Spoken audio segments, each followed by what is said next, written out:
هاجروا مقاعد العلم والتعلم ليدعموا صفوف الثورة في ميدان الكفاح المسلح، السياسة، الإعلام والتبليغ. رابع قوة في العالم آنذاك بدهائها لم تفلح في صد أصحاب الرأي السديد عن مشروعهم لتحقيق سيادة الوطن. بعد 9 أشهر على اندلاع الثورة التحريرية يولد الاتحاد العام للطلبة المسلمين الجزائريين في جويليا 55,900,000، اتحاد بأهداف رئيسة من بينها ربط مصير المثقف الجزائري بمصير شعبه المكافح.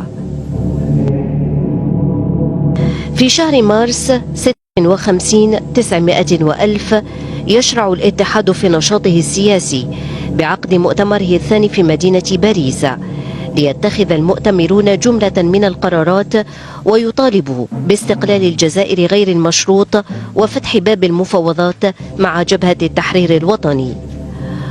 وكرد على الإجراءات التي باشرها المحتل الفرنسي على قيادات الاتحاد والطلبة الجزائريين، يقرر طالبو العلم مواجهة فرنسا من خلال إضراب عام عن الدراسة بتاريخ 19 ماي 56,900,000.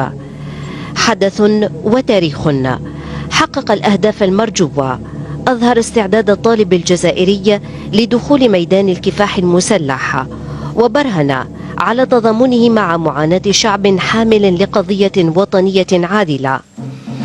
وبدأ بذلك التحاقهم بالجبال لتستفيد الثورة من كفاءاتهم وتخصصاتهم العلمية.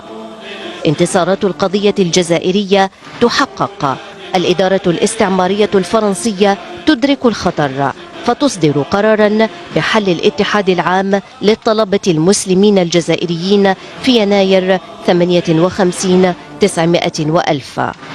الطالب اعتقل، استنطق، عذب، والثورة دونت البطولات والمواقف، والتاريخ سجل الدور الفعال للجزائر في المحافل الدولية.